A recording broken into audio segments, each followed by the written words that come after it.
Hello साथियों, मैं Prabhat Kumar number 1 education Nalanda में आपका स्वागत है।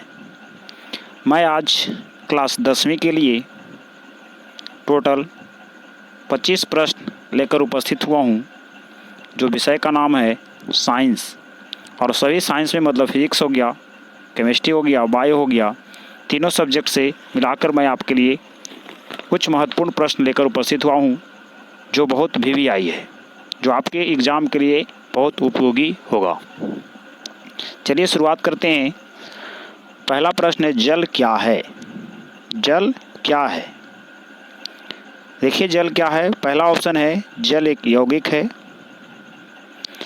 जल मिश्रण है, दोनों है, इनमें से कोई नहीं है। तो जल एक क्या है? यौगिक है, यानी ऑप्शन नंबर 1, यानी जल है जो यौगिक है, क्योंकि दो निश्चित अनुपात में मिलाने पर जल का निर्माण होता है। अब हम दूसरे प्रश्न की ओर बढ़ते हैं। दूसरा प्रश्न है, नींबू का pH मान क्या है? नींबू का pH मान क्या है? तो नींबू का pH मान क्या है? पहला ऑप्शन है 2.4, दूसरा है 4.3, तीसरा है 7 और चौथा है 7.8। तो नींबू का pH मान 2.8 होता है, मतलब नींबू का pH मान 2.8 होता है, लेकिन नींबू के रस का pH मान 2.4 होता है। अब यहाँ नींबू का pH मान दिया हुआ है तो ऑप्शन के अनुसार 2.4 होगा, लेकिन अगर नींबू का रस यहाँ डायरेक्ट रहता तो 2.4 ही होता, लेकिन नींबू को पूछा है कि ऑप्शन के अनुसार 2.4 होगा। अगर ऐसे पूछा जाएगा तो आप 2.8 बताइएगा, मतलब ऑप्शन नंबर ए, यानी इसका ऑप्शन नंबर ए सही होगा। अब प्रश्न नंबर तीसरे नंबर की ओर चलते हैं। प्रश्न संख्या 3,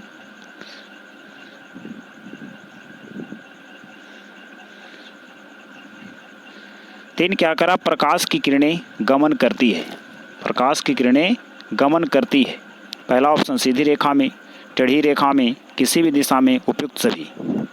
प्रकाश को आपने आते हुए देखा होगा। प्रकाश जो सूर्य से निकलती है वह एक विकिरण के माध्यम से निकलती है, यानी प्रकाश हमें जो प्राप्त होती है वह विकिरण के माध्यम में प्राप्त होती है। तो मतलब वह कैसी होती है? प्रकाश की जो सीधी रेखा में मेरे पास पहुंचती है, यानी ऑप्शन नंबर ए इसका सही होगा, यानी प्रकाश है जो सीधी रेखा में गमन करती है। क्वेश्चन नंबर 4, यानी प्रश्न संख्या 4, देखिए क्या कर रहा है। हेमाटाइट अयस्क है, यानी हेमाटाइट किसका अयस्क है? पहला एल्युमिनियम का, दूसरा लोहा का, तीसरा कॉपर का, चौथा है क्रोमियम का। तो आपके आंसर जो इसके अनुसार है, यानी इसका आंसर जो होगा लोहा का होगा, यानी ऑप्शन नंबर क्या? वी, यानी कि ऑप्शन नंबर बी, यानी हेमाटाइट है जो लोहे का अयस्क है, यानी हेमाटाइट लोहे का अयस्क है। हेमाटाइट लोहे का अयस्क है। अगले प्रश्न की ओर बढ़ते हैं, क्वेश्चन नंबर 5 की ओर।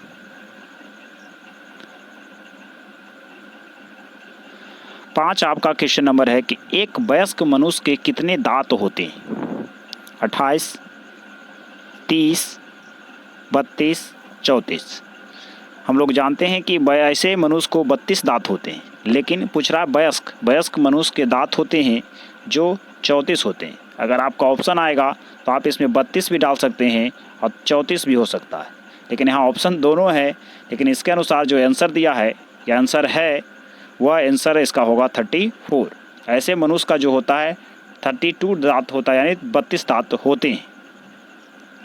प्रश्न संख्या 6 की ओर बढ़ते हैं। देखिए अगर आप pH का मान 7 हो तो विलयन क्या होगा? क्षारीय होगा, अम्लीय होगा, और दो ऑप्शन है आपका इधर है, उदासीन होगा, इनमें से कोई नहीं होगा। यानी कि जब हम जानते हैं कि जब किसी विलयन का pH मान 7 से कम होता है तो वह अम्लीय होता है, 7 से अधिक होता है तो वह क्षारीय होता है, लेकिन जब 7 के बराबर होता है तो उदासीन होता है। तो इसका ऑप्शन नंबर आपका देखिए, ऑप्शन नंबर क्या है? आपका ऑप्शन नंबर सी, मतलब कि आपका उदासीन विलयन होगा, यानी कि इसका ऑप्शन नंबर सी होगा। यानी कि जब 7 होता है तो उस विलयन का पीएच मान उदासीन होता है, यानी पीएच मान जब 7 होगा तो वह विलयन उदासीन होता है। क्वेश्चन नंबर 7 की ओर चलते हैं। 7 आपका कर रहा है क्लोरोफिल वर्णक का रंग है।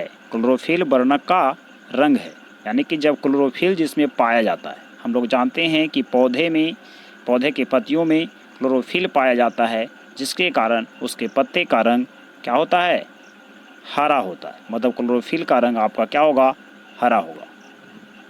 क्लोरोफिल का रंग हरा होगा। यानी आपका क्वेश्चन पूछ रहा है कि क्लोरोफिल का वर्णक का रंग कैसा है, तो क्लोरोफिल के वर्णक का रंग यानी क्लोरोफिल वर्णक का रंग होता है तो क्या होती है, हरा होता है। Option number A. अगला प्रश्न की ओर बढ़ते हैं। Question number 8। 8 आपका कह रहा है कि रक्त में आयरन की कमी से होने वाला रोग क्या है। यानी रक्त में जब मनुष्य में रक्त की कमी हो जाए तो उसमें कौन सा रोग होता है। पहला ऑप्शन है टीबिया यानी टीबी, दूसरा है मधुमेह, तीसरा उच्च रक्तचाप, चौथा एनीमिया।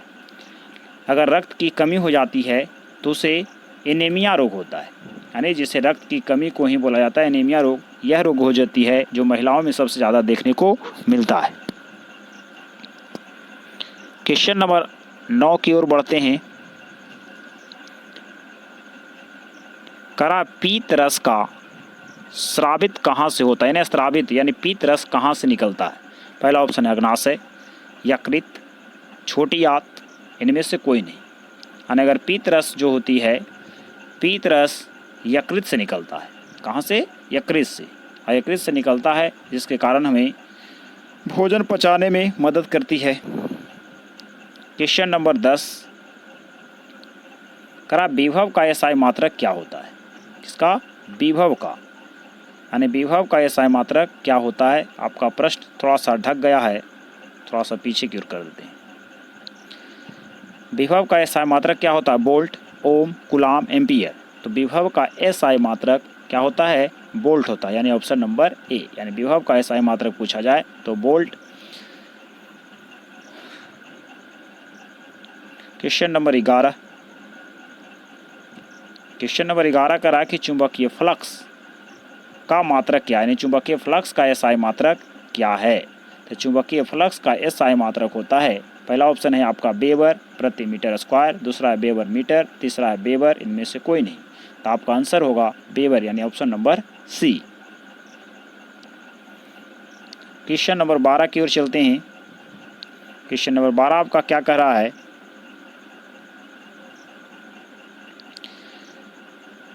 कह रहा है कि एक अवतल दर्पण की वक्रता त्रिज्या 40 सेंटीमीटर है, उसकी फोकस दूरी क्या होगी। यानी फोकस दूरी पूछ रहा है। पहला ऑप्शन है 20 सेंटीमीटर, 60 सेंटीमीटर, 40 सेंटीमीटर, 80 सेंटीमीटर। तो हम लोग जानते हैं कि F बराबर एक सूत्र होता है R/2। तो देखिए आपका मान दिया हुआ, वक्रता त्रिज्या का मान दिया हुआ 40 और बटा 2 करेंगे तो यानी फोकस दूरी F, यानी फोकस दूरी की F सूचित करते हैं, वक्रता त्रिज्या के R से सूचित करते हैं। तो F बराबर R/2 होता है, तो यानी 40/2 = 20, यानी हमारा इसका आंसर होगा ए।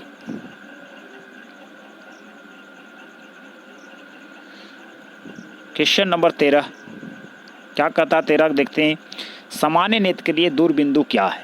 यानी कोई व्यक्ति का सामान्य नेत्र है, उसका दूर बिंदु, नज़दीक बिंदु नहीं, दूर बिंदु वह व्यक्ति मनुष्य है जो कितना दूर तक देख सकता है। 25 मीटर, 25 सेंटीमीटर, 25 mm, अनंत। अगर कोई व्यक्ति है, अगर समान नेत्र के लिए स्पष्ट दूरी की न्यूनतम सीमा पूछी जाती है तो उसका आंसर आता है 25 सेंटीमीटर। लेकिन ये अधिकतम पूछ रहा है तो इसकी कोई सीमा नहीं है, मतलब इसका ऑप्शन डी, यानी इसका आंसर क्या होगा, अनंत होगा। देखिए कर रहा है अगला क्वेश्चन है, प्रकाश एक रूप है। प्रकाश एक रूप है, किसका है, ऊर्जा का, कार्य का, शक्ति का, बल का। जो प्रकाश है, जब हम प्रकाश के क्या, यानी प्रकाश में जब बैठते हैं तो मुझे एक ऊर्जा मिलती है, मतलब प्रकाश क्या है, एक ऊर्जा का रूप है, मतलब ऑप्शन नंबर ए।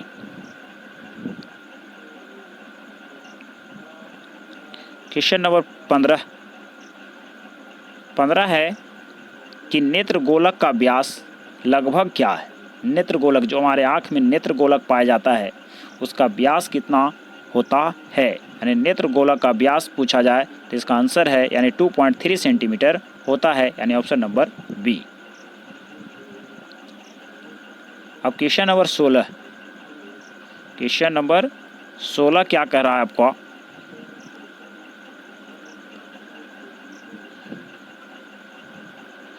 कह रहा है कि आँख पर पड़ने वाले प्रकाश की तीव्रता को इनमें से कौन सा नियंत्रण करता है। अगर हमारे आँख पे जो प्रकाश पड़ता है वो आँख का कौन सा भाग उसे क्या करता है, नियंत्रण करता है। तो आँख का कौन सा भाग नियंत्रण करता है, तो आँख का रेटिना है जो हमारा आँख का भाग को क्या करता है, यानी आँख पर पड़ने वाले को नियंत्रण करता है, यानी option number A. Question number 17 है कि मानव प्रजनन में लिंग निर्धारण का जिम्मेवार कौन है। यानी कह रहा है कि जो लिंग जांच हम लोग कराते हैं कि वह लड़की होगा या लड़का होगा। तो पहला ऑप्शन है कि पुरुष महिला दोनों, इनमें से कोई नहीं। अगर लिंग जांच करवाना तो इसमें दोनों होती है, क्योंकि हम लोग जानते हैं महिलाओं में XX पाया जाता है और पुरुष में XY पाया जाता है। 2 क्रोमोसोम यानी कि महिलाओं में 23 गुणसूत्र पाए जाते हैं, पुरुष में भी 23 गुणसूत्र पाए जाते हैं। अगर XX होता है यानी XX जब मिलेगा तब क्या होगी, लड़की पर, यानी X और X जब ये दोनों मिलेगा तो क्या होगा, लड़की होगा, मतलब कि गर्ल होगी। और X और Y जब मिलता है तो क्या होते हैं, लड़के होते हैं। तो मतलब प्रजनन में लिंग का निर्धारण के लिए मतलब पुरुष और महिला दोनों का होना आवश्यक, मतलब दोनों इसमें जिम्मेदार होते हैं, यानी जिम्मेवार होते हैं। क्वेश्चन नंबर 18 क्या कर रहा है, क्वेश्चन नंबर 18 है, क्वेश्चन नंबर 18, निम्नांकित में कौन सा यौन संचारित रोग नहीं है जो यौन से नहीं फैलता है, मतलब निषेचन के द्वारा नहीं फैलता है। पहला है एड्स, गोनोरिया, टाइफाइड, सिफिलिस। यानी कि इसमें कौन सा रोग है जो यौन बिना किए, यानी बिना निषेचन किए, यानी महिला एक पुरुष जो बिना निषेचन किए, कौन सा रोग इससे नहीं होता है, जब यौन शोषण नहीं करे उसके बाद भी ये रोग, मतलब यौन संचारित रोग नहीं है। पहला एड्स, गोनोरिया, टाइफाइड, सिफिलिस।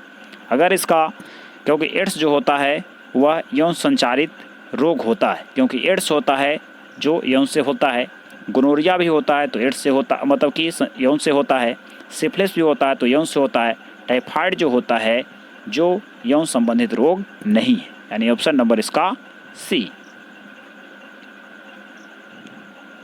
अगला क्वेश्चन है, फल पकाने वाले हार्मोन इनमें से कौन है। पहला है ऑप्शन है एथिलीन, दूसरा है एब्सिसिक अम्ल, तीसरा है जिब्रेलिन, चौथा है साइटोकाइनिन।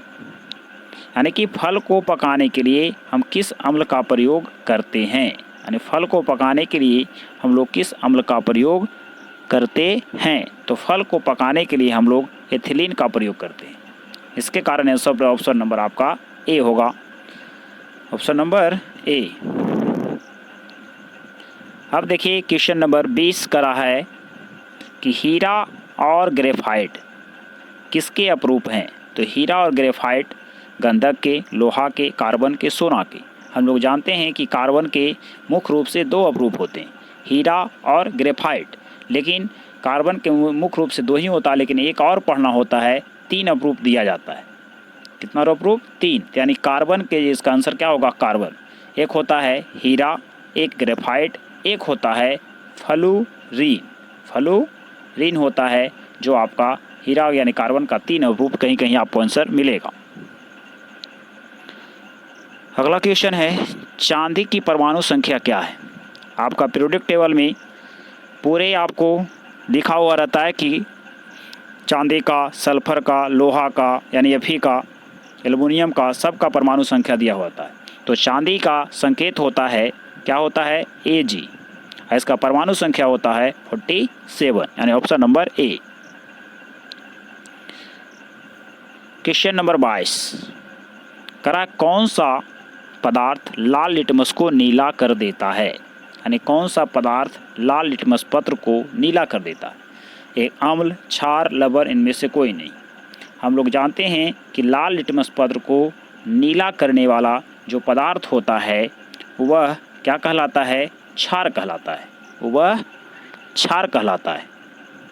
आपको एक प्रश्न और इससे पूछा जाता है कि कौन सा होता है कि नीले लिटमस पत्र को लाल कर देता है, तो वह ऑप्शन आपका अम्ल होगा। लेकिन यहाँ क्या करा है कि लाल लिटमस पत्र को नीला कर देता है, तो वह क्या होगा, क्षार होगा। लेकिन अगर पूछेगा नीले लिटमस पत्र को लाल कौन कर देता है, तो वह कौन सा है, अम्ल है। यानी आपका दोनों प्रश्न आपसे इससे क्लियर हो गया। यह बहुत वीवीआई प्रश्न है। आपसे पूछा जाता है कि लाल लिटमस पत्र को नीला कौन करता है, तो क्षार, और नीले लिटमस पत्र को लाल कौन करता है, तो अम्ल। 23वां प्रश्न है, प्रकाश तरंगे होती है, यानी प्रकाश की जो तरंग होती है वह किस रूप में होती है। पहला ऑप्शन है चुंबकीय तरंग होता है, विद्युत चुंबकीय तरंग होता है, विद्युतीय तरंग होता है, इनमें से कोई नहीं। जब पदार्थ यानी प्रकाश होता है जो एक प्रकार का विद्युत चुंबकीय तरंग है, ऑप्शन नंबर बी। आपका 24वां प्रश्न, उदासीन जल का पीएच मान होता है, यानी उदासीन जल यानी कि जल का पीएच मान जब उदासीन होगा तो उसका पीएच मान कितना होगा, 7 से कम, 7 से अधिक, इनमें से कोई नहीं, या 7। तो हम लोग जानते हैं कि जल का पीएच मान 7 होता है। जो क्या होता है, उदासीन जल का पीएच मान 7 होता है। अगर 7 से अधिक होगा तो क्षारीय होगा, 7 से कम होगा तो वह अम्लीय होगा। यानी इसका उदासीन का जल का पीएच मान 7 है, ऑप्शन नंबर ए। आपका लास्ट प्रश्न 25, जिसका नंबर है 25, यानी 25वां प्रश्न, कहता लार ग्रंथि से स्रावित होने वाला एंजाइम कौन सा है। यानी लार, जो हम लोग लार है वो ग्रंथि हमारे, उससे कौन सा एंजाइम स्रावित होता है। तो इसका पहला ऑप्शन है लाइपेज, टाइलिन, ट्रिप्सिन, इनमें से कोई नहीं। अगर इसका ऑप्शन है सही है तो ऑप्शन नंबर बी, यानी टाइलिन होता है जो लार ग्रंथि से स्रावित होता है। ये हमारे आज के 25 प्रश्न थे। और अगर आप इसका उत्तर जानना चाहते हैं, मतलब यह था कि उत्तर आप जानना चाहते हैं, यानी अच्छी तरीक़ा से आपको समझ में आई होगी। आज यह 25 प्रश्नों का सेट था। मैं आपके लिए बहुत से बहुत अच्छे से अच्छे उत्तर बताने की कोशिश की है। अगर कुछ दिक्कत हो तो कमेंट करना ना भूलें। नंबर 1 एजुकेशन यूट्यूब चैनल को सब्सक्राइब करें, लाइक करें, ज़्यादा से ज़्यादा शेयर करें। धन्यवाद।